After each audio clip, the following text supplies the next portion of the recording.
हमारे कुछ पैसे गिरजा के पास हैं, तुम जाओ उनसे पैसे ले आओ। पैसे? कैसे पैसे पिताजी? बेटी असल में ये 2 सप्ताह पहले की बात है। गिरजा ने मुझसे 10 मटके खरीदे थे, जिसमें कुछ पैसे घट गए थे। उसने कहा कि वो मुझे बाद में बाकी के पैसे दे देगा। ओह अच्छा, ठीक है पिताजी, मैं ले आती हूँ। सीता ये पैसे लेने गिरिजा के घर जा रही थी।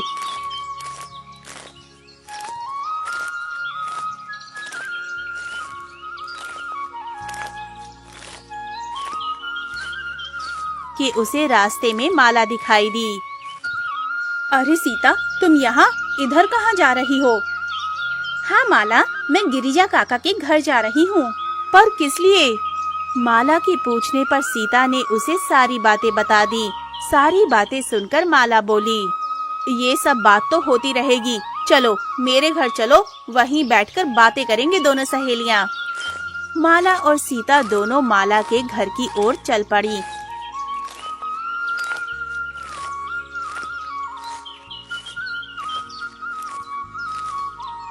घर पहुंचकर दोनों बैठकर आपस में बातें कर ही रही होती हैं कि वहाँ एक छोटी बच्ची आई। दीदी दीदी। अरे चुटकी, तुम यहाँ, क्या हुआ? दीदी, मुझे कहीं काम करके कुछ पैसे कमाना है, क्या आप मुझे अपने घर पर काम पर रख सकती हो? क्या काम? अभी तुम्हारी उम्र स्कूल जाकर पढ़ने की है, ना कि किसी के घर में काम करने की। अरे दीदी, हम गरीब पढ़ लिख कर क्या करेंगे? अगर मैं किसी के घर में काम करूंगी तो 4 पैसे कमा लूंगी। अच्छा, तो तुम्हें पैसे कमाने हैं? ये बात तुम्हें किसने बताई कि घरों में काम करने से पैसे मिलेंगे? हाँ दीदी, मुझे पैसे कमाने हैं। मैंने कितनों को देखा है जो दूसरों के घर में झाड़ू, पोछा और बर्तन मांजकर पैसे कमाते हैं, इसलिए मैं भी काम ढूंढ रही हूँ दीदी। तो क्या आप मुझे अपने घर पर काम के लिए रखेंगी? बिल्कुल नहीं, तुम्हें पैसे की जरूरत है ना? तो ठीक है, ये लो पैसे, इसे लेकर सीधा अपने घर जाओ। और कभी दूसरों के यहाँ काम करते मैंने कभी देख लिया ना तुम्हें, तो बहुत मारूंगी तुम्हें। मुझे माफ कर दो दीदी, अब से मैं किसी के घर में कोई काम नहीं करूँगी। चुटकी माला के हाथ से पैसे लेकर वहाँ से चली जाती है, लेकिन सीता ये सब देखकर बोलती है, माला, तुमने चुटकी से कोई काम कराए बिना पैसे क्यों दे दिए? इसलिए सीता, क्योंकि मैं नहीं चाहती कि हमारे गांव के छोटे बच्चे इस तरह लोगों के घर में काम करें। और वैसे भी एक छोटी बच्ची से काम करवाना अच्छी बात तो नहीं है ना सीता? मगर माला, तुम किस किस के साथ ऐसा करोगी और कितनों को इस तरह से ज्ञान बांटती फिरोगी? क्योंकि हमारे गांव में लगभग हर बच्चा ही पैसे कमाने के लिए लोगों के घरों में काम कर रहा है। मैं जानती हूँ सीता, मगर क्या करूँ, मुझसे इन छोटे बच्चों को काम करते देखा नहीं जाता। खैर छोड़ो, चलो पहले हम बगिया चलते हैं, वहाँ से ताजे ताजे आम तोड़कर दोनों सहेलियाँ मिलकर खाएंगे। उसके बाद गिरजा काका से पैसे ले लेंगे। ठीक है माला, चलो चलते हैं।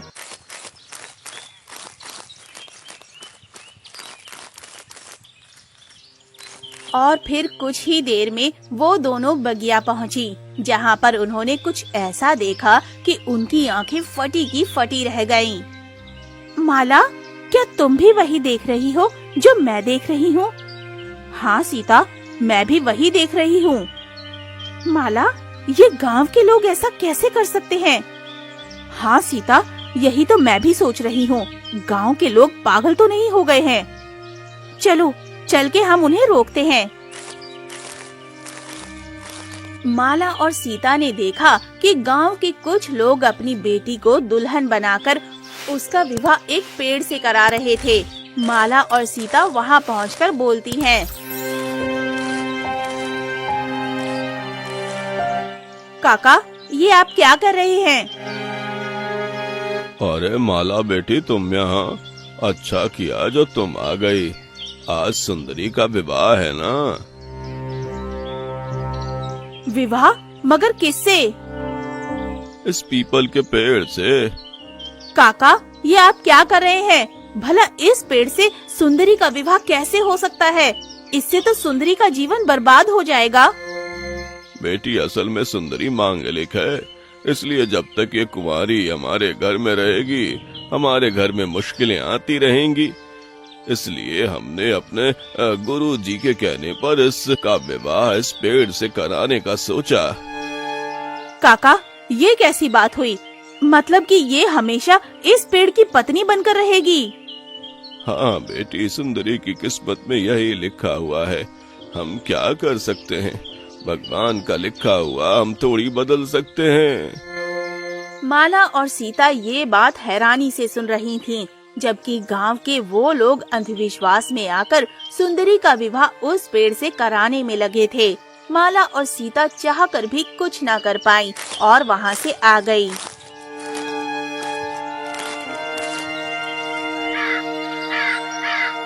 माला, ये तो बहुत बुरा हुआ सुंदरी के साथ। हाँ सीता, सुंदरी का जीवन इन सब ने मिलकर बर्बाद करके छोड़ दिया। अंधविश्वास ने इन सब की आंखों पर पट्टी डाल दी है। तुम ठीक कह रही हो माला, लेकिन हम कर भी क्या सकते हैं? खैर चलो, मुझे गिरजा काका के यहाँ से कुछ पैसे लेने हैं। ठीक है, चलो। और फिर माला और सीता दोनों गिरजा काका के घर पहुंची, जहां उन्होंने देखा कि एक तांत्रिक बाबा उनके घर के आंगन में कुछ तंत्र मंत्र कर रहे थे। माला, अब ये क्या हो रहा है? पता नहीं, चलो पता करते हैं। अभी वो दोनों आपस में बातें ही कर रही थी कि जब अचानक गिरिजा काका अपने दोनों छोटे बच्चों के साथ 2 बकरियां लेकर आए और बोले, हे तांत्रिक बाबा, इन दोनों बकरियों को मैं ले आया हूँ। इन दोनों बकरियों को। ठीक है, अब तुम अपने दोनों बच्चों के हाथ में ये तलवार दो और इनके हाथों से इन बकरियों की बलि दे दो। जी तांत्रिक बाबा, बच्चे जैसा तांत्रिक बाबा कह रहे हैं वैसे ही करो। अभी गिरिजा काका अपने बच्चों से तलवार चलाने को कह रहे थे कि माला और सीता बोल पड़ी। गिरिजा काका, आप ये सब क्या कर रहे हैं? अरे माला, तुम यहाँ और इस वक्त? हाँ काका, लेकिन आप पहले ये बताइए कि आप ये सब क्या कर रहे हैं और इन बेजुबान बकरियों की बलि इस तरह क्यों देने जा रहे हैं? बेटी, असल में कई दिनों से मेरा कारोबार बिल्कुल ठप पड़ गया है और मेरे दोनों बच्चे भी कुछ दिनों से बीमार रहने लगे हैं। तो मैंने दोनों बच्चों से इस तांत्रिक बाबा को दिखाया तो उसने मुझे इनके हाथों से बकरियों का बलि देने के लिए बोला। अच्छा, और इन बकरियों की बलि देने से क्या होगा? माला गिरिजा से ये सवाल कर ही रही थी कि जब अचानक तांत्रिक बाबा बीच में बोल पड़े। पुत्री, इससे इनके परिवार पर जो भी काला साया मंडरा रहा है वो खत्म हो जाएगी। बस कीजिए तांत्रिक बाबा, कितना आप इन बेचारों को अपने ढोंग में फंसाएंगे? ये गांव वाले तो खुद ही मूर्ख हैं, जो आप जैसे ढोंगी तांत्रिक को अपने घर में बुलाकर ले आते हैं और आप जैसों की बातों पर निर्दोष भेड़ बकरियों की बलि देकर उनकी जान ले लेते हैं। माला की बात सुनकर गिरिजा गुस्से में बोल पड़े। चुप रहो माला, तुम ये सब क्यों बोल रही हो? हाँ काका, मैं सच कह रही हूँ। आप लोग कब से इस अंधविश्वास में जी रहे हैं? आपको समझ नहीं आ रहा कि आप इस ढोंगी बाबा के अंधविश्वास के चक्कर में इन मासूम जानवरों की हत्या कर रहे हैं। आपको कोई अधिकार नहीं है किसी भी मासूम जानवर की इस तरह हत्या करने का।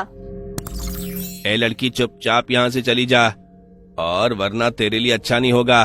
सीता, तुम भी। अच्छा रुको, तुम यकीनन यहाँ अपने पिता के उधार पैसे लेने आई हो। ये लो पैसे और तुम दोनों यहाँ से निकल जाओ। गिरिजा सीता को पैसे देकर उन दोनों को अपने घर से निकाल देता है। दोनों वहाँ से निकलकर एक पेड़ की छांव में आकर बैठती हैं और माला कहती है, सीता, हमारे गांव में शिक्षा ना होने की वजह से लोग अनपढ़ हैं, मगर मैंने ये बिल्कुल नहीं सोचा था कि ये इतने गंवार भी होंगे कि इस कदर अंधविश्वास में जीने लगेंगे। कोई पेड़ से अपनी बेटी की शादी करवाता है तो कोई अपने फायदे के लिए भेड़ बकरियों की बलि दे देता है। मुझे ये सोचकर घिन आ रही है। हाँ माला, तुम बिल्कुल ठीक बोल रही हो, लेकिन हम कर भी क्या सकते हैं?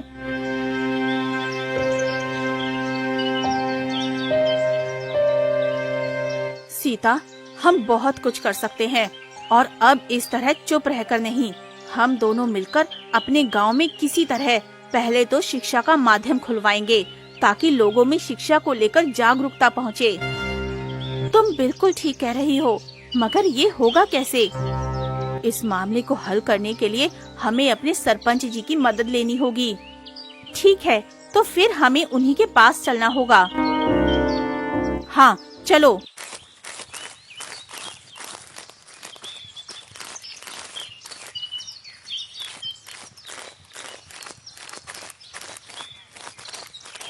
और फिर माला और सीता दोनों सरपंच जी के पास जा पहुंची। अरे माला और सीता, तुम दोनों यहाँ, क्या बात है बेटी? जी सरपंच चाचा, वो असल में हमें आपसे कुछ बात करनी थी। हाँ बेटी, क्या कहना चाहती हो तुम दोनों? सरपंच जी, अपने गांव में शिक्षा की कमी होने की वजह से हमारे गांव के लोगों की समझ में कमी है। इसलिए मैं अपने गांव में एक स्कूल बनवाना चाहती हूँ ताकि हमारे गांव के बच्चे और बड़े दोनों ही पढ़ लिख जाएं और अच्छे बुरे की समझ आ सके। जब हमारे गांव में स्कूल होगा और बच्चे और बड़े दोनों ही पढ़े लिखे होंगे तो उससे हमारे गांव की तरक्की होगी। ये तुम क्या कह रही हो बेटी? सरपंच जी, हमारे गांव के सभी लोग अनपढ़ हैं। अगर हमारे गांव में स्कूल नहीं होगा तो आने वाले समय में हमारे गांव के बच्चों का भविष्य कोयले में बदल जाएगा। ये तुम क्या कह रही हो बेटी? सीता सही कह रही है सरपंच जी। अगर ऐसा ही होता रहा तो आने वाले समय में हमारे गांव के अनपढ़ बच्चे कभी किसी की बराबरी नहीं कर पाएंगे और जिंदगी भर दूसरों के घर में नौकर बनकर काम करते रहेंगे। आखिर हुआ क्या है तुम दोनों को? सरपंच जी, लोगों में शिक्षा ना होने के कारण हमारे गांव वाले अंधविश्वासी हो गए हैं और तो और बच्चे पढ़ने लिखने की जगह घरों में जाकर काम की तलाश कर रहे हैं। और फिर माला ये कहते कहते गांव में होने वाली सारी बातें उन्हें बता चुकी थी, जिसे सुनकर सरपंच बोले, माला, ये तो वाकई चिंता का विषय है जो मैंने अभी तक नहीं सोचा। अभी सरपंच जी ये सब बोल ही रहे थे कि जब अचानक उनके साथ बैठा उनका एक साथी प्रेमचंद बोला, अरे सरपंच जी, आपको गांव में स्कूल खोलने की कोई जरूरत नहीं।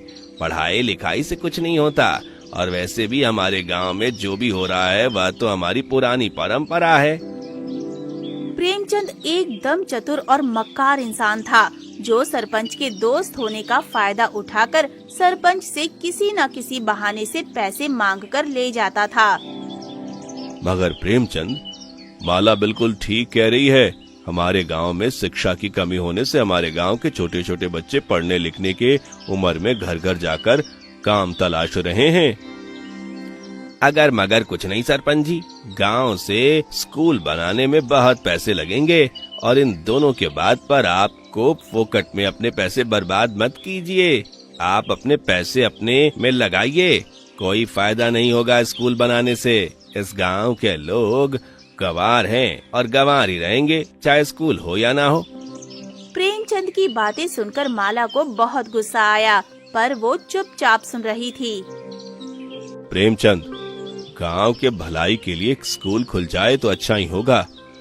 वैसे भी गांव के विकास के लिए आए हुए कुछ पैसे बचे हुए हैं, उसी से स्कूल का काम शुरू करवा देते हैं।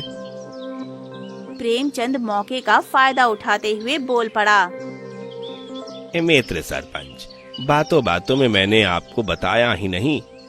आप ऐसा कीजिए, वह सारे पैसे मुझे दे दीजिए, क्योंकि गांव के विकास के लिए मुझे भी कुछ पैसों की जरूरत थी। जो कुछ मैंने सोचा है, अगर वह सब हमारे गांव में हो जाए तो फिर देखिएगा आपकी कैसी वाहवाही होगी। प्रेमचंद ने माला की स्कूल की बात से भटकाकर अपनी बात सरपंच जी को इतने अच्छे तरीके से समझाई कि सरपंच जी ने भी बिना सोचे समझे गांव के विकास का सारा पैसा प्रेमचंद को दे दिया। प्रेमचंद पैसे लेते हुए मक्कारी से बोला, ए लड़कियों, यहाँ खड़ी खड़ी मेरा मुंह क्या देख रही हो? जाओ यहाँ से। बड़ी आई गांव के स्कूल खुलवाने। हम तो चले ही जाएंगे यहाँ से, पर मेरी एक बात ध्यान से सुन लीजिए। इस गांव में स्कूल तो खुलकर ही रहेगा, उसके लिए मुझे कुछ भी करना पड़े। माला और सीता इतना बोलकर वहाँ से आ जाती हैं, जबकि प्रेमचंद भी उन पैसों को लेकर वहाँ से जा चुका था। कुछ देर बाद, माला, तुम इतनी आसानी से कैसे हार मान सकती हो? तुम्हें पता होना चाहिए, प्रेमचंद एक मक्कार इंसान है। उसने हर बार सरपंच जी से पैसे लेकर गांव के लिए कुछ भी नहीं करवाया है। तुम्हें किसने कहा कि मैं हार मान गई हूँ? मैं तो अब बताऊंगी उस प्रेमचंद के बच्चे को। उसे लगता है कि दुनिया में एक वही चालाक है, लेकिन उसे ये नहीं पता कि उसने माला से पंगा लिया है। उसको नानी ना याद दिलवाई तो मेरा नाम माला नहीं। तो अब हम क्या करेंगे माला? अभी 2 दिन कुछ मत करो, जो भी करेंगे 2 दिन बाद करेंगे। ठीक है माला, तो मैं 2 दिनों के बाद तुमसे मिलती हूँ। सीता तो चली गई, पर माला अभी भी प्रेमचंद के बारे में ही सोच रही थी।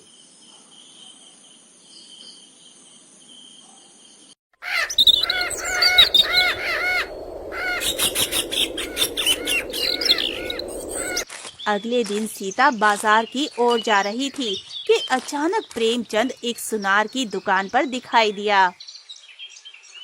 ये प्रेमचंद इस सुनार की दुकान पर क्या कर रहा है? मुझे पता करना होगा। सीता इतना सोचकर सुनार की दुकान के पास एक पेड़ के पीछे छुपकर सुनने लगती है। कहो भाई प्रेमचंद, इतने दिनों बाद हमें कैसे याद किया? अरे भाई रामलाल, मेरी पत्नी बोल रही थी बाजार में कोई नया सुनार सोने की हार लेकर आया है। उसके लिए वही मुंह फुलाए बैठी है। पर तो वो हार तो अभी खत्म हो रखी है, कल तक हार तैयार हो जाएगी। लेकिन भाई प्रेमचंद, वो हार बड़ी कीमती है। भाई रामलाल, तुम पैसे की मत सोचो, बस कल तक वह हार बनाकर तैयार रखना, मैं कल ले जाऊंगा। ठीक है प्रेमचंद। प्रेमचंद वहाँ से चला जाता है, जबकि सीता उन दोनों की सारी बातें सुनकर सीधा माला के पास पहुँचती है। सीता को अचानक अपने घर पर आता देखकर माला बोलती है, क्या बात है सीता, तुम इतनी हड़बड़ाकर क्यों आई हो? माला के पूछते ही सीता ने सारी बात बता दी। सीता की बातें सुनकर माला चौंकते हुए बोली, ओह, तो ये बात है। ये खबर देकर तो तुमने मेरा मन हल्का कर दिया सीता। अच्छे काम में हमेशा भगवान भी साथ देते हैं। अब हम क्या करें माला? फिर माला ने सीता को सारी बातें समझा दी कि आगे क्या करना है। सारी बातें सुनकर सीता बोली, हाँ, ये ठीक रहेगा।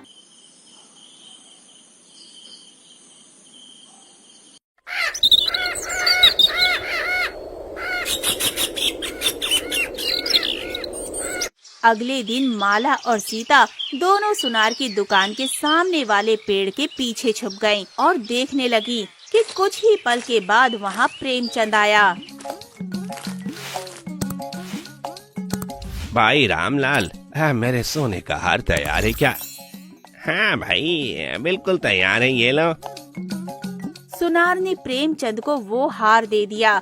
उसके बदले प्रेमचंद ने पैसा दिया, जिसे देखकर सीता माला से बोली, माला, ये तो वही पैसे हैं जो उस दिन सरपंच काका ने इसे दिए थे।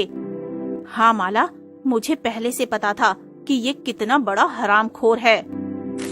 उधर प्रेमचंद वो सोने का हार लेकर अपने घर की ओर चल पड़ा। दूर खड़ी सीता और माला दोनों गुस्से से पागल हो रही थीं। माला सीता के कान में कुछ बोलती है, जिसे सुनकर सीता तुरंत वहाँ से भाग जाती है। माला भी प्रेमचंद के पीछे उसके घर तक आ गई और उन दोनों की बातें सुनने लगी। हमारी शादी की सालगिरह आने वाली है ना, तो तुमने मुझसे हार मांगा था, ये लो असली सोने का हार। माला प्रेमचंद की बातें खिड़की के पीछे से सुन ही रही थी कि सीता सरपंच को लेकर वहाँ आ गई। क्या, सोने का हार? हाँ बाबा, सोने का हार। कुछ ही दिन पहले तो आपने कहा था कि आपके पास पैसे नहीं है और आज ये सोने का हार। क्या मैं जान सकती हूँ कि आखिर इतने सारे पैसे आपके पास आए कहाँ से? बस उन अनपढ़ मूर्ख सरपंच को बेवकूफ बनाया और गांव के विकास के नाम पर उस अनपढ़ मूर्ख से सारे पैसे हड़प लाया। जब तक इस गांव में इस तरह के मूर्ख लोग रहते हैं तब तक पैसों की कोई कमी नहीं होने वाली मुझे। और तो और इस मूर्ख गांव वाले गांव में एक चतुर लड़की माला है, वो चली है इस गांव को सुधारने, गांव में स्कूल खुलवाने, जो कि मैं होने नहीं दूंगा। प्रेमचंद हंसते हुए अपनी पत्नी को ये सब बता ही रहा था कि अचानक सरपंच माला और सीता प्रेमचंद के पास पहुँचे। वाह प्रेमचंद वाह, गांव वालों की तरह तूने भी सरपंच जी को मूर्ख ही समझ लिया है, पर इस बार तुम्हारा पाला माला से पड़ा है और अभी तक इस दुनिया में कोई भी माई का लाल पैदा नहीं हुआ जिसकी चालाकी माला ना पकड़ पाए। प्रेमचंद, मैंने तुम्हें अपना सबसे पुराना मित्र मानकर तुम पर विश्वास करके अपने गांव के विकास का पैसा तुम्हें दिया और तुमने मुझे ये धोखा दिया। ऊपर से गांव वालों को इस नजरिए से देखते हो। धिक्कार है तुम पर और तुम्हारी सोच पर। अपनी चोरी पकड़े जाने पर प्रेमचंद शर्मिंदगी से बोला, सरपंच जी, मुझे माफ कर दीजिए, आइंदा मुझसे ये गलती नहीं होगी। गलती तो बहुत हो गई, अब तुम्हें इस गांव में हम रहने नहीं देंगे। हम तुम्हें आज ही से अपने गांव से बेदखल करते हैं और हाँ, इस गांव में 2 जगह पर स्कूल खोले जाएंगे जहां बड़े बच्चे बूढ़े सब एक साथ पढ़ेंगे। इसके लिए हमारे घर बार ही क्यों ना बेचना पड़े मुझे। आपका बहुत बहुत धन्यवाद सरपंच जी। अब देखिएगा, लोग जब शिक्षा ग्रहण करेंगे तो उनके अंदर से ये अंधविश्वास जैसी गंदगी बाहर निकल जाएगी और इस तरह के ठग का मुंह भी काला हो जाएगा। और फिर कुछ ही दिनों में माला और सीता मिलकर सरपंच के द्वारा खोले हुए स्कूल में सबको शिक्षा देने लगी थीं। अगले दिन दोनों भोर होने के साथ ही हवेली से निकल पड़े। भाग्यवान, जल्दी जल्दी कदम बढ़ाओ, पता नहीं बच्चे किस हालत में होंगे। दोनों उदास होकर अपने गांव की ओर जा रहे थे, तभी बिरजू के कान में एक आवाज सुनाई दी। ए भाई बिरजू, तुम उदास क्यों हो? अरे, किसने पुकारा मुझे? उसकी आवाज सुनते ही बिरजू इधर उधर देखने लगा। अरे स्वामी, आप किसे देख रहे हैं? यहाँ तो कोई नहीं है। लेकिन मुझे विश्वास है किसी ने मेरा नाम लेकर पुकारा था। बिरजू की बात सुनकर बिमला चौंक पड़ी, क्योंकि उसे वहाँ कोई भी आवाज सुनाई नहीं दी थी। कुछ देर ढूंढने पर जब कुछ दिखाई ना दिया तो फिर से दोनों चल पड़े। कुछ दूर चले ही थे कि फिर से बिरजू के कान में वही आवाज टकराई। ए भाई, कहाँ चले जा रहे हो? बोलते क्यों नहीं? तुम इतने उदास क्यों हो? कौन हो तुम भाई, और दिखाई क्यों नहीं देते? वो अदृश्य आवाज फिर से आई। मैं मुसीबत हूँ किसान भाई, मुझे केवल वही लोग देख और समझ सकते हैं जिसके साथ मैं रहूं। ओह, तुम मुझसे क्या चाहते हो? तुम मुझे बहुत भले इंसान मालूम होते हो, इसलिए मैं तुम्हारे साथ रहना चाहती हूँ। मेरे साथ रहकर तो तुम और बुरी स्थिति में फंस जाओगी। शायद तुम मेरी अवस्था से परिचित नहीं हो। फिर बिरजू ने उस अदृश्य मुसीबत को अपनी बुरी स्थिति के बारे में सारी बात बता दी। सब कुछ सुन लेने के पश्चात अदृश्य मुसीबत बोली, मेरी चिंता मत करो किसान भाई, तुम जैसे व्यक्तियों के साथ रहकर ही मुझे आनंद प्राप्त होता है। अच्छा, यदि ऐसी बात है तो मुझे कोई आपत्ति नहीं। दुख तो मेरे साथ रहता ही है, तुम भी साथ रह लो। बिरजू से स्वीकृति मिलते ही एक स्त्री का साया उसके सामने आ खड़ा हुआ, बिल्कुल किसी आत्मा की तरह। धन्यवाद किसान भाई, तुम वास्तव में बहुत अच्छे आदमी हो, वरना मुझे अपने साथ रखने की बात तो दूर, कोई अपने साथ चलने के लिए भी नहीं कहता। बिरजू उस अदृश्य मुसीबत को देखकर, कितनी विचित्र है ये मुसीबत। बिरजू की आंखों से ओझल होते ही बिमला के साथ आगे बढ़ते हुए बोला, क्या तुम हमारे साथ चल रही हो मुसीबत? हाँ किसान भाई, तुम चलते रहो, अब मैं तुम्हारा साथ कभी नहीं छोड़ूंगी। पता नहीं किससे बातें कर रहे हैं स्वामी। जब बिरजू की पत्नी से रहा ना गया तो वो पूछ बैठी, स्वामी आखिर आप बार बार किससे बातें कर रहे हैं? आसपास तो कोई भी नहीं, आपकी तबीयत तो ठीक है ना? मेरी तबीयत बिल्कुल ठीक है बिमला। जिससे मैं बात कर रहा हूँ उसका नाम मुसीबत है। उसे मैंने अपने साथ रहने के लिए कह दिया है और उसे केवल मैं ही देख सकता हूँ। ये आपने अच्छा नहीं किया स्वामी। वैसे भी हम बहुत दुखी हैं। कहीं वो मुसीबत हमारा रहा सहा घर भी ना उजाड़ दे। चिंता मत करो, वो हमारा कुछ भी बुरा नहीं कर पाएगा। अच्छे इंसानों के साथ हमेशा भगवान देता है।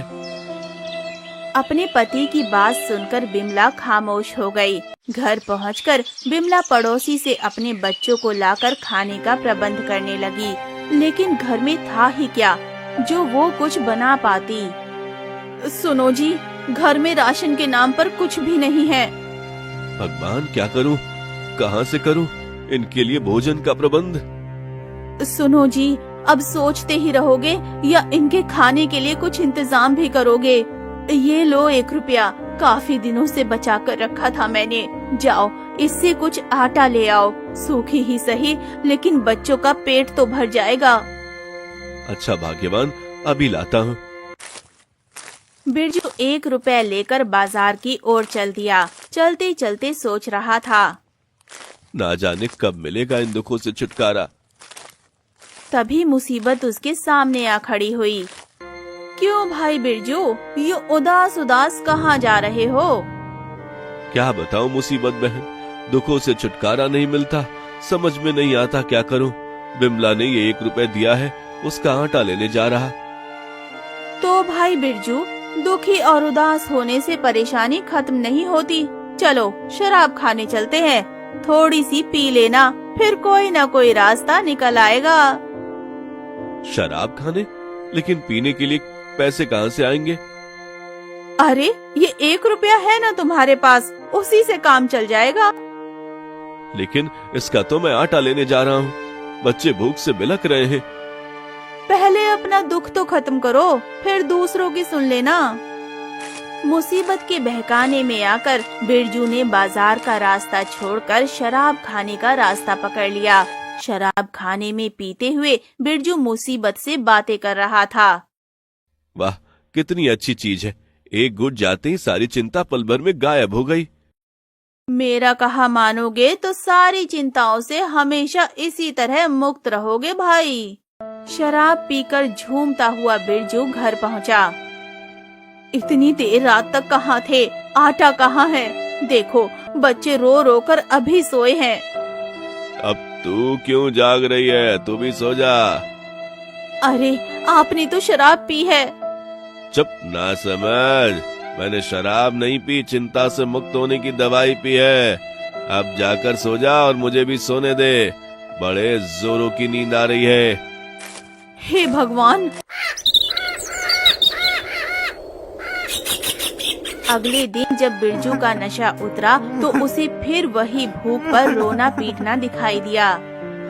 अरे कमबख्तो, चुप भी हो जाओ। क्यों दिमाग खराब कर रखा है सुबह सुबह? तुम तो शराब पीकर चिंता से मुक्त हो गए, लेकिन बच्चे तो अभी भी भूखे हैं। पत्नी की बात सुनकर बिरजू क्रोधित होकर बोला, भूखे हैं तो मैं क्या करूं? जो किसी से थोड़ा बहुत आटा उधार लाकर इनके मुंह में ठूस दो। अब तो यही करना होगा। जाती हूँ, पता नहीं कोई देगा भी या नहीं। उफ, इन सब ने मिलकर मेरा दिमाग खराब कर दिया है। पत्नी के बाहर जाते ही मुसीबत फिर से बिरजू के सामने आ खड़ी हुई। उदास और दुखी मत हो बिरजू, ये दुख तो क्षणिक है। चलो शराब खाने चलकर थोड़ी सी पी लो, फिर देखना कल की तरह तुम फिर सारी चिंताओं से दूर हो जाओगे। लेकिन शराब पीने के लिए मेरे पास अब एक ढेला भी नहीं है। अरे किसान भाई, हमें पैसों से क्या करना है? अपने उस कंबल की तरफ देखो, गर्मी आ रही है। अब उसे ओढ़ने से रहे। चलो शराब खाने चलकर उसकी शराब पियाओ। मुसीबत के बहकाने पर बिरजू की बुद्धि फिर से भ्रष्ट हो गई और वो कंबल लेकर बच्चों को रोता हुआ छोड़कर शराब खाने पहुंच गया और वहां उसने अपना कंबल देकर शराब खरीद ली और बैठकर पीने लगा।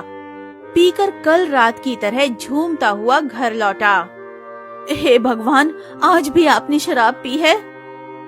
चुप रह मूर्ख, आजकल तेरी जुबान बहुत चलने लगी है। पी है तो क्या, अपना कंबल ही बेचा है, तेरा तो कुछ नहीं बेचा। इतना बोलकर बिरजू खर्राटे भरकर सो गया और बेचारी पत्नी अपना सिर पीट कर रह गई। अगले दिन जब सुबह उसका नशा उतरा तो फिर वही रोना पीटना दिखाई दिया। अब मैं कहाँ से लाऊं तुम्हारे लिए रोटी? तुम्हारा बाप तो घर के सामान बेचकर खुद शराब पीकर आ जाता है, उसे हमारी कोई चिंता तो है ही नहीं। इतना बोलकर जब बिमला कहीं से आटे आदि का प्रबंध करने के लिए घर से निकली तो मुसीबत फिर से उदास बिरजू के सामने आकर खड़ी हो गई। उदास क्यों हो बिरजू भाई? तुम मेरी हालत देख रही हो मुसीबत बहन, उदास ना रहूं तो क्या करूं? मुसीबत फिर उसे शराब पीने के लिए उकसाने लगी। थोड़ी सी पी लो भाई, दिमाग ठीक से काम करेगा, तभी इन दुखों से छुटकारा पाने का कोई उपाय भी सूझ जाएगा। कहती तो तुम ठीक हो मुसीबत बहन, लेकिन शराब पीने के लिए अब मेरे पास कुछ भी नहीं है। अरे हमें पैसों की क्या जरूरत, तुम सिर्फ अपना बैल ले लो, हमारे लिए वही काफी है। तुम ठीक कह रही हो बहन। मुसीबत के कहने पर बिरजू अपना बैल लेकर शराब खाने पहुंच गया और उसने अपने बैलों के बदले खूब शराब पी और घर वापस आ गया। बैल बेचकर भी शराब पी आए ना, आखिर आपको ये क्या हो गया है? बैल ही तो बेचा है ना, तुम्हें तो नहीं बेचा मैंने। जाओ जाकर सो जाओ, अच्छे भले दिमाग को खराब मत कर। अपने पति को अत्यधिक नशे में देकर पत्नी ने फिलहाल खामोश रहना ही उचित समझा।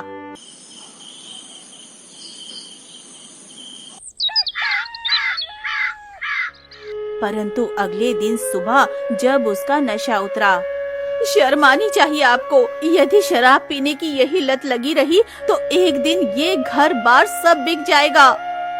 मुझे माफ कर दो बिमला, सचमुच मैंने बहुत मूर्खता की है। मैंने ना चाहते हुए भी मुसीबत पकड़कर वहाँ ले गई और ये सब मुसीबत का किया धरा है। बिमला समझदार थी, उसे समझते देर नहीं लगी। ये जो कुछ भी हो रहा है मुसीबत के कारण ही हो रहा है। बिमला बिरजू को समझाते हुए बोली, अब तक जो होना था वो हो चुका है स्वामी, लेकिन आइंदा से आप मुसीबत के चक्कर में बिल्कुल भी ना पड़ना। बिल्कुल नहीं पकड़ूंगा भाग्यवान, घर पर खाली बैठने से ये मुझे घेर लेती है। मैं आज से ही खेत पर जाता हूँ और किसी के बैल मांगकर खेत पर काम शुरू करता हूँ। हाँ, यही ठीक रहेगा। बिरजू तुरंत हाथ मुंह धोकर खेत की ओर निकल पड़ा, लेकिन मुसीबत अब भी उसके साथ थी। मौका देखकर फिर उसके सामने आकर खड़ी हो गई। अरे रे, ये सुबह सुबह कहाँ चल दिए बिरजू भाई? यदि शराब खाने जा रहे हो तो चलो, मैं भी साथ चलती हूँ। अब मेरे पास बचा ही क्या है मुसीबत बहन जिसे बेचकर शराब खाने में जाऊं? हट जाओ और मुझे काम पर जाने दो।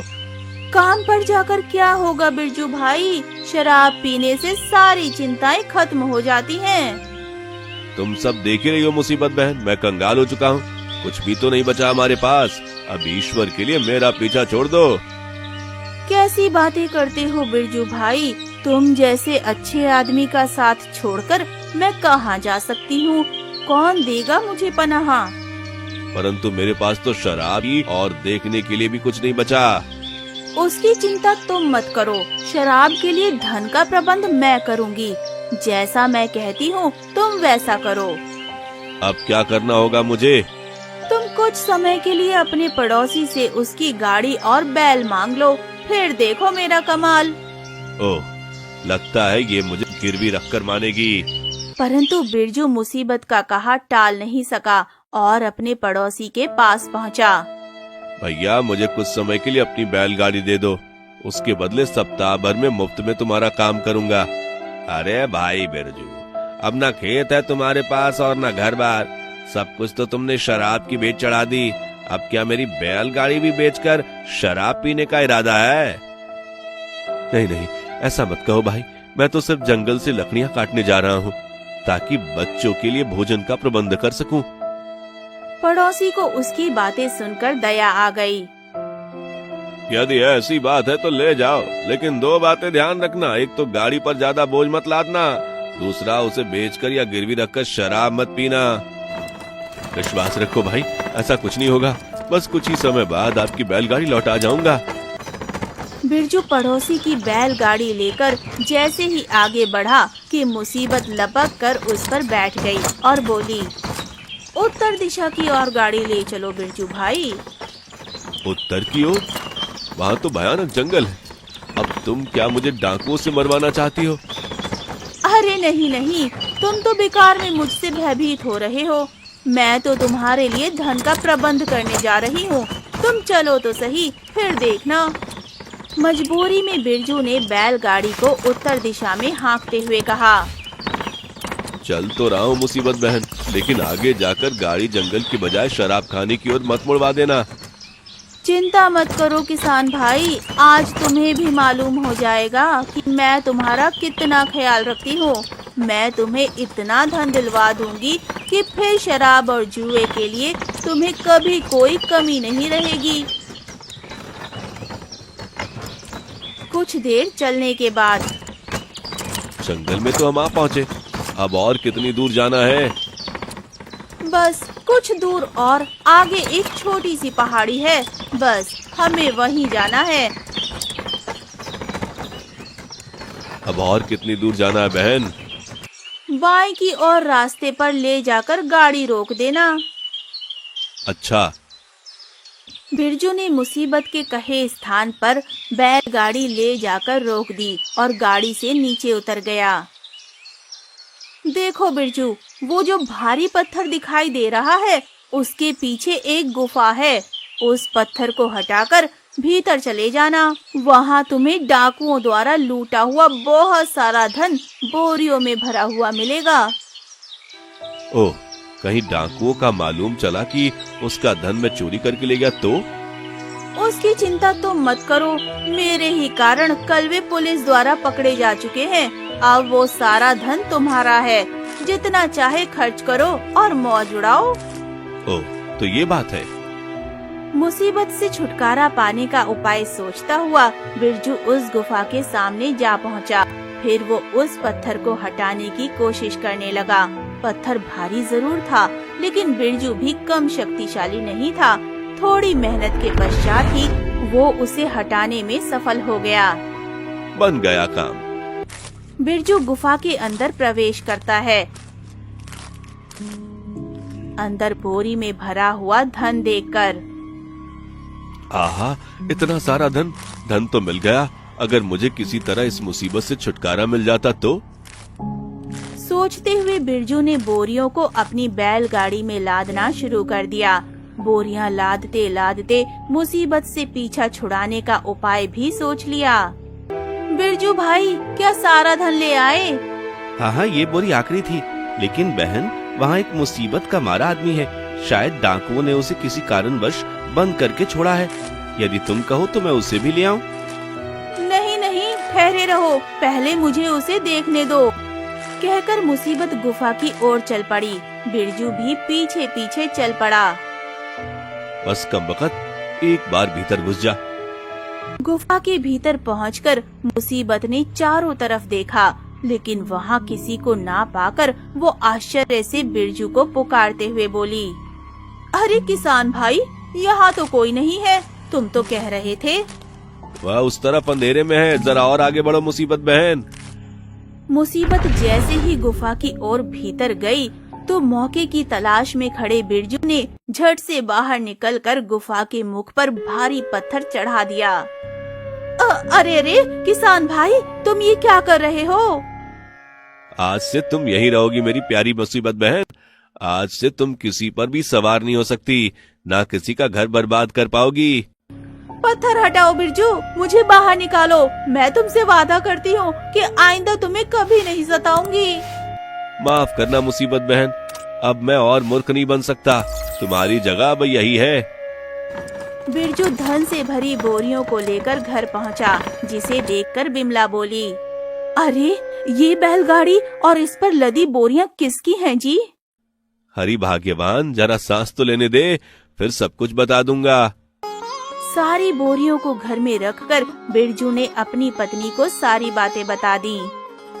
और बिमला, मैं उस मुसीबत को उसी गुफा में बंद कराया हूँ। अब जिंदगी भर हमें किसी चीज की कोई कमी नहीं रहेगी। हे ईश्वर, तेरा लाख लाख शुक्र है। फिर बिरजू ने पड़ोसी की बैलगाड़ी कुछ धन के साथ लौटा दी। उसके बाद बिरजू ने सूझबूझ से धीरे धीरे पैसा लगाकर व्यापार करना आरंभ किया। व्यापार में उसे काफी लाभ हुआ और कुछ ही महीनों में उसने अपने लिए गांव में ही एक शानदार हवेली तैयार करवा ली और अपनी बीवी बच्चों के साथ उसमें रहने लगा।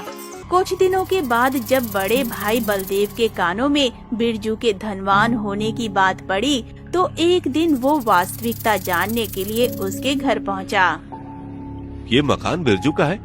नहीं नहीं, मुझे कुछ विश्वास नहीं हो रहा। तभी बाहर निकलते हुए बिरजू की दृष्टि बलदेव पर पड़ी। अरे भैया, आप आइए आइए, पधारिए मेरे छोटे घर में। बिरजू अपने बड़े भाई को आदर सहित भीतर ले आया। भीतर बड़े बड़े धनवान बैठे थे। उन्हें देखकर बलदेव चकित हो उठा। क्या तो नगर के बड़े धनवान हैं बिरजू? हाँ भैया, इनसे ही मेरा व्यापार चलता है। बिरजू की चकाचौंध देखकर बलदेव सोचने लगा। आश्चर्य है, इतना सब कुछ बिरजू को कहाँ से प्राप्त हो गया? कुछ दिन पहले तो बिरजू कंगाल था। ये रहस्यमय बात मुझे मालूम करनी चाहिए। बिरजू ने अपने भैया को टोकते हुए कहा। भैया, आप किस सोच में पड़ गए? कुछ नहीं बिरजू, तुम कितने अच्छे और सच्चे हो। तुम अपने धनवान होने का राज मुझे नहीं बताओगे? बिरजू बहुत भोला था। बिरजू ने बलदेव को सब कुछ सच सच बता दिया। अच्छा भैया, आप आराम कीजिए, मैं काम करके थोड़ी देर में वापस आता हूँ। बिरजू तो वहाँ से चला गया, परंतु बलदेव के दिमाग में अभी भी कुछ चल रहा था। यदि मैंने किसी तरह मुसीबत को फिर से गुफा से आजाद कर दिया, तो वह बिरजू के पास फिर से जाएगी और उसे कंगाल बना देगी। तब बिरजू फिर से मुझे आंख नहीं मिला पाएगा। ईर्ष्या की आग में जलता बलदेव उसी जंगल में मौजूद पहाड़ी गुफा में जा पहुंचा। अब देखूंगा कि वो कितना बड़ा धनवान है। बलदेव ने गुफा के मुख पर रखा पत्थर हटा दिया। पत्थर हटाते ही मुसीबत बलदेव के सामने आ खड़ी हुई।